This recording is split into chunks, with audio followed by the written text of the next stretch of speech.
नमस्कार, आदाब, सत श्री अकाल। मैं हूं श्याम। आप देख रहे हैं द ट्रूथ ऑफ इंडिया।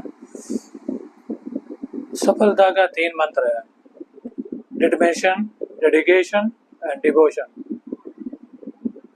उसी तरह असफल होने के लिए भी 3 रास्ते हैं और सफलता के 3 दुश्मन भी हैं। जानते हैं क्या है? सबसे पहला कंफर्ट जोन, दूसरा the path of least resistance और तीसरा स्किल हेल्पलेसनेस। ये 3 रास्ते हैं असफलता की और सफलता के 3 सबसे बड़े दुश्मन हैं। सबसे पहले बात करते हैं कंफर्ट जोन की। जब तक आप अपने कंफर्ट जोन से बाहर नहीं होते तब तक आप सफल नहीं हो सकते। आप जितने भी सेलिब्रिटीज हो, क्रिकेटर्स हो, आप उनके बच्चों की जिंदगी देख लें। उनके बच्चे आमतौर पर सफल नहीं हो पाते। आप सचिन तेंदुलकर के बेटे अर्जुन तेंदुलकर को देख लिए, अमिताभ बच्चन के बेटे अभिषेक बच्चन को देख लीजिए, सुनील गावस्कर के बेटे रोहन गावस्कर को देख लीजिए। आखिर क्या वजह है ये सफल नहीं हो पाए अपने पिता की तरह? ये था कंफर्ट जोन।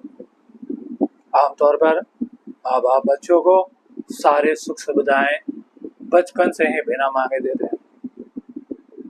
नतीजा, वो किसी चीज को पाने के लिए मेहनत ही नहीं करना चाहता। जब तक आप मेहनत नहीं करेंगे तो आप कामयाब भी नहीं हो सकते। तो जीवन में सफल होने के लिए सबसे इम्पोर्टेंट जरूरी है चीज है वो है मेहनत करना और संघर्ष करना। और ये बात माँ बाप ही अपने बच्चों को सिखाते हैं। तो जब तक बच्चा अपने कंफर्ट जोन से बाहर नहीं होगा तब तक वो सफल नहीं हो सकता। अगर आपके इस जिंदगी में सब कुछ सही चल रहा है, सब कुछ आराम से मिल रहा है, यानी आप सही रास्ते में नहीं। कामयाबी का रास्ता हमेशा तकलीफों से भरी होती है।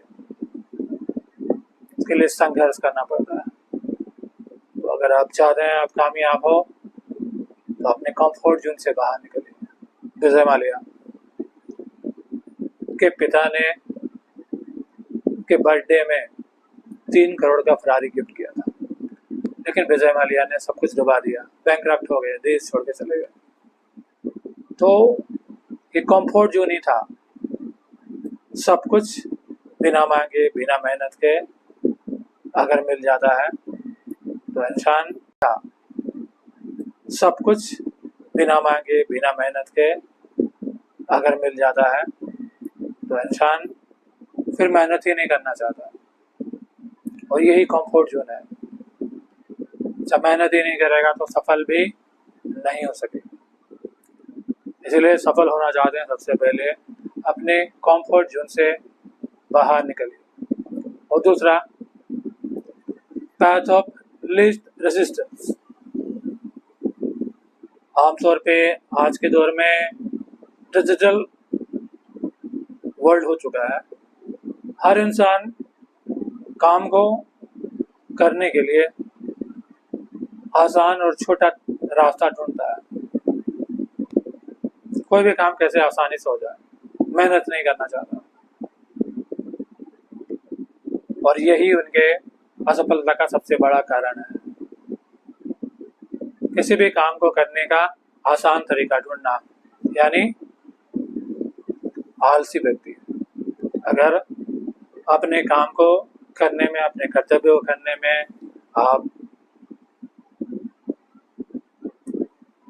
आलसी दिखाते हैं तो आप कभी भी कामयाब नहीं हो सकते।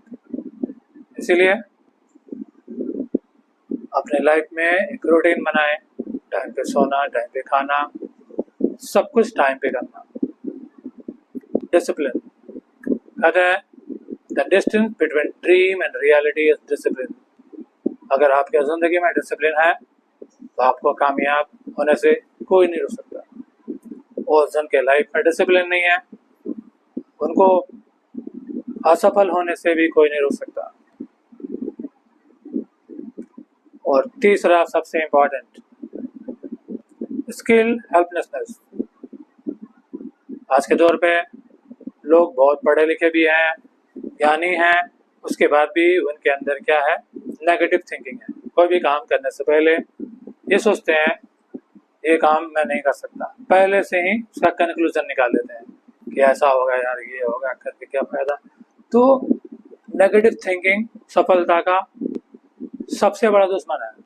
इसलिए कोई भी काम की शुरुआत करें पॉजिटिव थिंकिंग के साथ कि ये काम को मैं जरूर करूंगा और यही आपको कामयाबी बनाएगा। भगवद गीता में भगवान श्री कृष्ण ने कहा है, जो थिंक सो बिकम, जैसा आप सोचेंगे वैसा बन जाएंगे। इसलिए बी पॉजिटिव। किसी भी काम को करने से पहले पॉजिटिव सेल्फ टॉक करें कि ये मैं इस काम को जरूर करूंगा। और जो इंसान ऐसा सोच नहीं सकता तो अच्छा क्या होगा, बहुत छोटी सी बात है। इसलिए जो इंसान नेगेटिव सोचता है उसकी मदद भगवान भी नहीं कर सकते। इसलिए बी पॉजिटिव। और हमारे सनातन धर्म में भी स्वास्तिक, जो हमारा धर्म का साइन है स्वास्तिक, ये हमें पॉजिटिव थिंकिंग की ओर ले जाता है। इसलिए बी पॉजिटिव। अगर सफल होना है तो, और आलस को बिल्कुल त्याग दें। और तीसरा, कंफर्ट जोन से बाहर निकलें।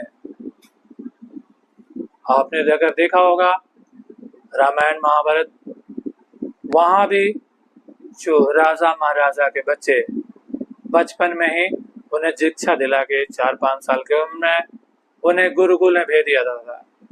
गुरुकुल में वो संघर्ष करते थे जब तक युवा ना हो जाए। 18 साल तक गुरुकुल में रहते थे, गुरुकुल के सारे काम करते थे, लकड़ी लाते थे, खाना बनाते थे, खेती करते थे और साथ में एजुकेशन भी लेते थे। और ये सारे संघर्ष करने के बाद जब युवा हो जाते थे तब वो अपने घर लौटते थे। उसके बाद वो राजा बनते थे अपने पिता की तरह। तो हमारे शास्त्र भी, हमारे धर्म भी हमें सिखाता है कि संघर्ष। तो इसलिए आज से ही अपने कंफर्ट जोन को छोड़ें, नेगेटिव थिंकिंग छोड़ें और आलस को त्याग दें अगर सफल होना चाहते हैं, क्योंकि यही सफलता का सबसे बड़ा दुश्मन है। और हर काम को 3D से करें, डिटर्मिनेशन, डेडिकेशन एंड डिवोशन। जिस तरह आप पूजा करते हैं उसी तरह अपने काम को भी करें, चाहे आप विद्यार्थी हो या बिजनेस